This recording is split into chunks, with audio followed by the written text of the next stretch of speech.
9절에서 16절의 말씀 우리 한 목소리로 같이 읽도록 하겠습니다. 41장 9절입니다. 시작. 술 맡은 관원장이 바로에게 말하여 이르되 내가 오늘 내 죄를 기억하나이다. 바로께서 종들에게 놓아사 나와 떡 굽는 관원장을 친위대장의 집에 가두셨을 때에 나와 그가 하룻밤에 꿈을 꾼즉 각기 뜻이 있는 꿈이라. 그곳에 친위대장의 종된 히브리 청년이 우리와 함께 있기로 우리가 그에게 말하매 그가 우리의 꿈을 풀되 그 꿈대로 각 사람에게 해석하더니 그 해석한 대로 되어 나는 복직되고 그는 매달렸나이다. 이에 바로가 사람을 보내어 요셉을 부르매 그들이 급히 그를 옥에서 내놓은지라. 요셉이 곧 수염을 깎고 그의 옷을 갈아입고 바로에게 들어가니 바로가 요셉에게 이르되 내가 한 꿈을 꾸었으나 그것을 해석하는 자가 없더니 들은즉 너는 꿈을 들으면 능히 푼다 하더라. 요셉이 바로에게 대답하여 이르되 내가 아니라 하나님께서 바로에게 편안한 대답을 하시리이다. 아멘. 오늘 말씀의 제목은 모든 영광을 하나님께 돌리는 겸손한 자라는 제목으로 말씀을 나눕니다.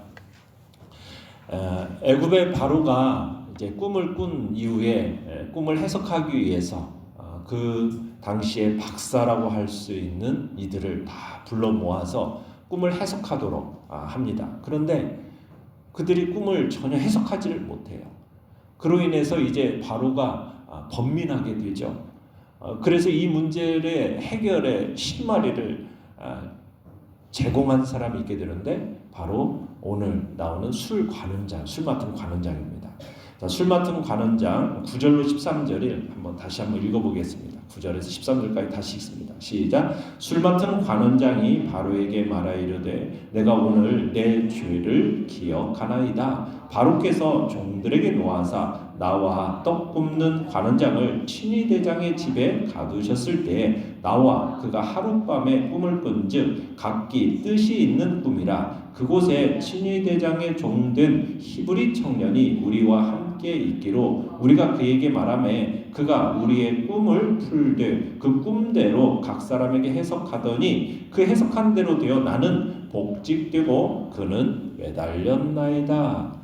자, 애굽의 모든 그 현인들, 박사들, 점술가들이 참으로 모여가지고 해몽하려고 했지만 그 꿈을 해석하지 못하니까 그 당시 술 관원장이 과거 요셉이 자신의 꿈을 풀어줬던 것을 기억해내게 됩니다. 그러면서 자신이 요셉을 잊었던 것으로 인해서 그 죄를 지었다 말을 하죠. 자신이 지난 2년 동안 요셉을 기억하지 못한 것, 그것이 바로 요셉에 대한 죄고 바로에 대한 죄다라고 깨달은 겁니다. 술 관원장이 그때 있었던 일들을 이제 왕에게 이제 다 이야기를 합니다. 자신이 전에 바로에게 죄를 지어서 친위대장의 그 집에 있는 옥에 갇혀 있을 때에 그 당시 히브리 소년이었던 요셉을 만나게 되었고 자신들이 꿈을 꾸었을 때 그 꿈을 이 히브리 소년 요셉이 해석해 주었음을 그리고 그 해석한 대로 이루어졌음을 고하게 되죠. 그러니 그 소년이라면 이 바로의 꿈을 해석할 수 있을 거다라는 확신 속에서 이제 이야기를 한 겁니다. 자, 그러자 이제 14절 읽습니다.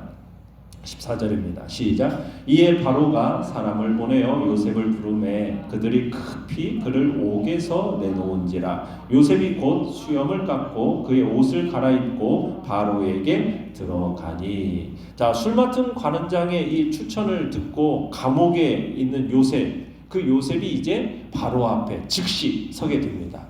어떻게 보면 당대 가장 강력한 나라인 그 애굽의 최고의 통치자, 그리고 가장 현명한 사람도 풀지 못했던, 가장 신통하다고 여겨졌던 점술가도 해결하지 못했던, 해석할 수 없었던 그 꿈을 해석해야 하는 그 도전 앞에 이제 요셉이 서게 된 거예요.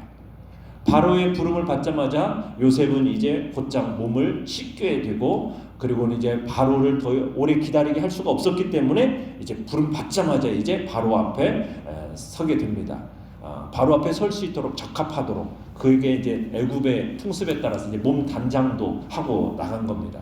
왜냐하면 아무리 급하더라도 바로 앞에서 예우를 갖춰야 됐기 때문에 수염도 깎고 또 머리도 밀고 또 거기다가 옷도 깨끗하게 그 다음에 몸도 씻고 옷도 갈아입고 그리고서는 바로 앞으로 나가게 된 겁니다.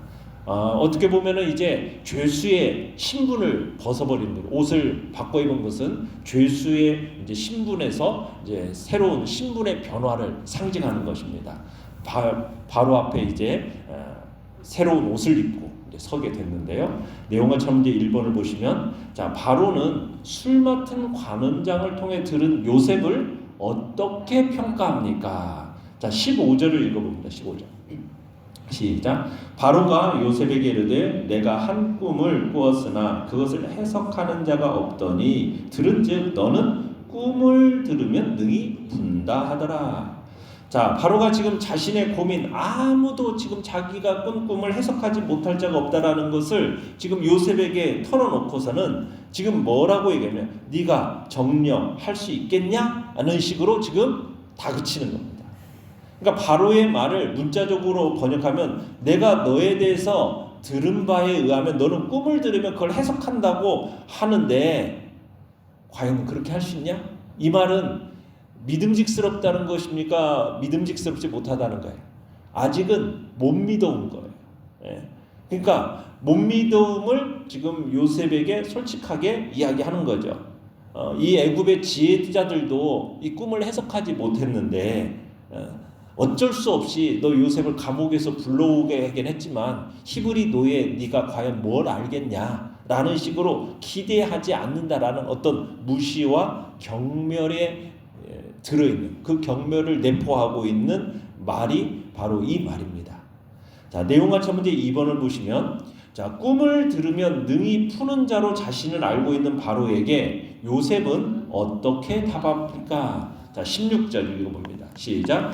요셉이 바로에게 대답하여 이르되 내가 아니라 하나님께서 바로에게 편안한 대답을 하시리이다. 자 바로의 이제 심기가 뭔지를 알아차린 요셉이 자신은 바로의 말대로 뭐 꿈을 해석할 만한 능력은 없습니다 라고 그 사실을 고백합니다.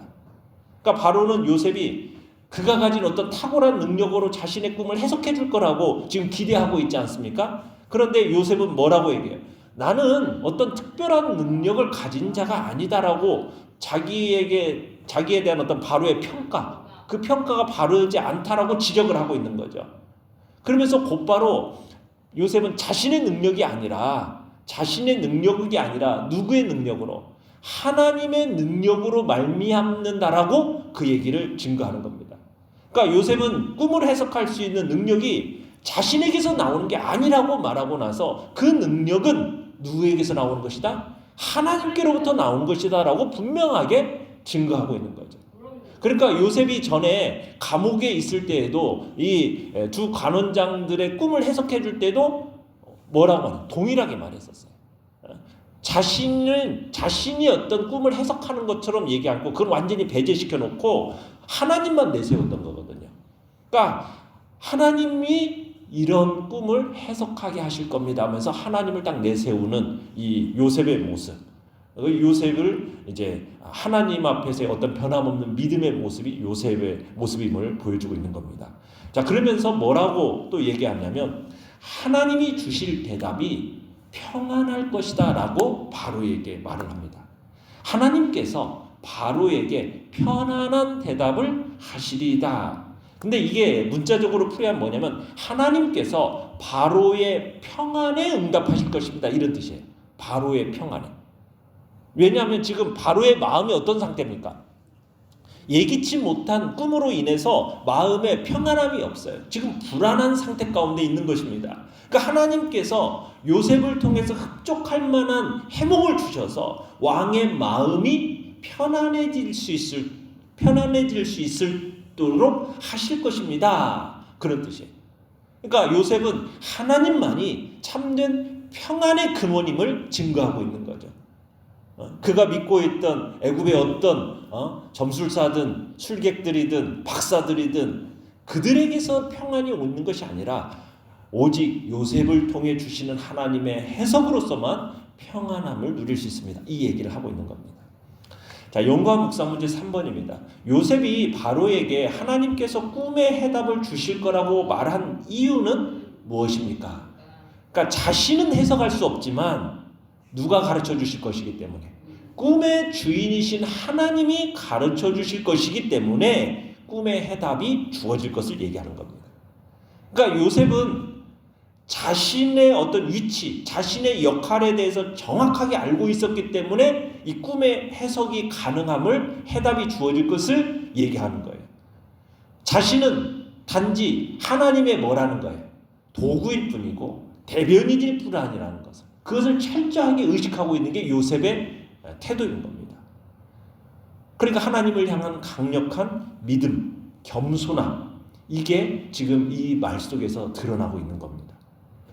느낀 점 4번입니다. 자, 억울함을 풀 기회가 찾아왔을 때 요셉이 자신을 드러내기보다 하나님께 영광을 돌리는 모습에서 무엇을 느낍니까?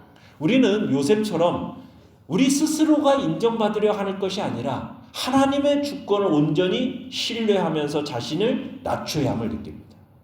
하나님의 주권을 온전히 신뢰하고 자신을 하나님 앞에서 낮춰야 돼요. 우리 신앙의 여정 속에서 종종 우리 자신을 드러내고 싶은 유혹을 느낄 때가 많이 있어요. 그럴 때 하나님의 백성은 자신의 영광이 아닌 하나님의 주권을 인정해야 돼요. 하나님의 주권. 우리가 어떤 일을 할 때에도 내 지식으로, 내 힘으로, 내 능력으로 우리가 그렇게 생각해서는 안 돼요. 그런데 우리는 자꾸 그렇게 행하려고 해요. 우리가 하나님을 주인으로 모시고 산다고 고백하는 사람으로서 그런 태도는 바른 태도가 아닙니다. 우리는 우리 자신의 능력이 전적으로 누구에게로부터 비롯되었다? 하나님으로부터 비롯되었다라는 생각을 항상 해야 돼요. 다른 사람에게 말을 할 때에도 나의 능력과 나의 지식을 얘기하는 것이 아니라 하나님으로부터. 그러니까 우리가 어떤 일을 하든지 항상 나 자신을 어떻게, 하나님께서 하시는 일을 대신하는 무슨 조대다? 도구다. 대변인이다. 그러니까 하나님 앞에서의 도구요 대변인이라는 의식이 우리 안에 있어야 된다는 거예요. 그러니까 요셉의 고백이 그겁니다. 마치 내게 능력 주시는 자 안에서 내가 모든 것을 할 수 있습니다. 내가 하는 게 아니라 내게 능력 주시는 자 안에서 내가 하는 겁니다. 그러니까 사도 바울이 말한 것처럼 내 능력, 내 지혜, 내 지식이 아니라는 거죠. 이게 하나님의 능력을 따라 하나님의 은혜로 하고 있다라는 하나님 중심의 신앙 고백이 우리 안에 있어야 되는 거죠. 우리가 하나님 없이 뭘 할 수 있겠어요? 그죠? 우리 자신을 의지해서는 안 된다는 사실입니다. 우리가 모든 일을 함에 있어서 거기에서 그저 나는 하나님의 도구로만 쓰여진다는 의식. 베드로전서 4장 11절에서는 베드로 사도가 이런 얘기를 해요. 뭐라고 하냐? 만일 누가 말하려면 하나님의 말씀을 한 것 같이 하고, 누가 봉사하려면 하나님의 공급하시는 힘으로 하는 것 같이 하라. 그러니까 내 힘, 내 능력, 그게 아니라 하나님이 공급하시는 힘. 철저히 나는 하나님의 도구요, 하나님의 대변인이라는 의식을 우리가 가져야 할 것입니다. 그럴 때 우리를 통해서 하나님이 영광을 받게 되시는 거예요. 우리가 또 여기서 한 가지 이제 생각하고 넘어갈 것은, 자, 술 관원장이 왜 2년이나 지난 후에야 기억을 했을까요? 2년 전에 기억했더라면 요셉의 생각에서는 좀 억울함을 풀어서 빨리 나가고 싶은 게, 감옥에서 나가고 싶은 게 요셉의 마음이잖아요. 2년 동안 내가 이 감옥에서 썩었다. 아마 그렇게 아쉬움이 있었겠지 않겠습니까? 그런데 하나님의 때와 우리 때의 차이가 있는 거예요. 요셉의 관점에서 보면은 그 시기가 2년이나 길어졌잖아요. 늦어졌잖아요. 그죠? 그렇게 생각될 수 있잖아요. 그런데 그때가 바로 하나님의 완벽한 때라는 거예요. 만약 2년 전에 요셉이 감옥에서 풀려났다면 어떻게 되었겠어요? 그러면은 뭐 종이었기 때문에 다른 사람에게 팔려갈 수도 있고요. 자칫 잘못하면 바로가 요셉을 이렇게 가장 필요로 할 때 행방이 묘연해질 수가 있는 거예요. 게다가 요셉이 감옥에 감금되었기 때문에 바로가 그를 필요로 할 때 어떻게 해요? 가장 극적인 모습으로 바로 앞에 설 수 있게 되었던 거예요. 애굽의 모든 지혜가 그 꿈을 해석할 수 없을 때, 노예로 팔려온 이 히브리 소년이 감옥에 감금되어 있던 그 보잘것없는 자가 해석할 수 있는, 해몽할 수 있는 기회가 주어졌다라는 거예요. 이런 극적인 장면을 연출하기 위해서 하나님께서는 그대로 감옥에 2년 동안 가두어 놓으셨던 거예요. 극적인 반전. 참 어떻게 보면 하나님의 역사는 놀라운 거죠. 하나님의 뜻은 하나님께서 가장 어떻게 보면 정하신 가장 적절한 시기에 가장 적합한 방법으로 성취되는 거예요. 비록 오랜 시간이 지나고 모든 상황이 절망적으로 흘러갈지라도 하나님께서 정하신 일이라면 그러면은 반드시 성취가 되고 말아요. 하나님의 때가 이르면 하나님께서 자신의 방법으로 그들의 눈물을 닦아주실 것이고 만인들 앞에서 영화롭게 하실 것입니다. 그래서 우리는 어떤 상황과 어떤 환경에서도 결코 낙심하거나 절망해서는 안 돼요.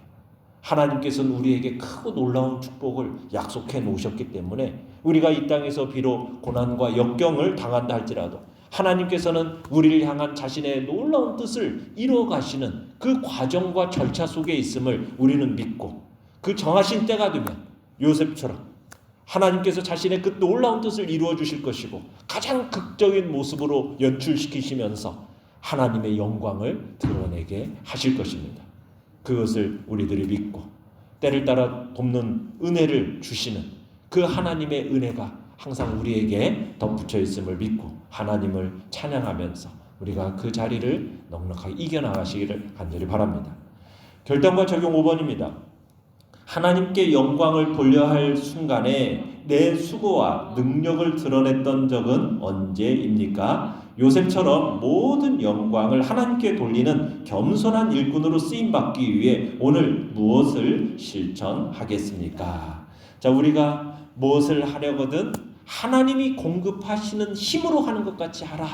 이 말씀을 오늘 기억하면서 철저히 나는 하나님의 도구요 하나님의 대변인이라는 생각을 갖고 오늘도 주님 앞에서 그 모든 일들을 해나가시길 바랍니다.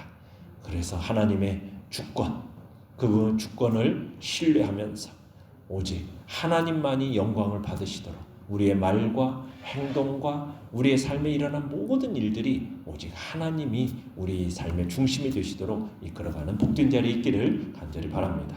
오늘의 기도 같이 읽겠습니다. 시작. 하나님의 주권을 신뢰하며 모든 영광을 하나님께 돌리는 겸손한 삶을 살게 하소서. 아멘.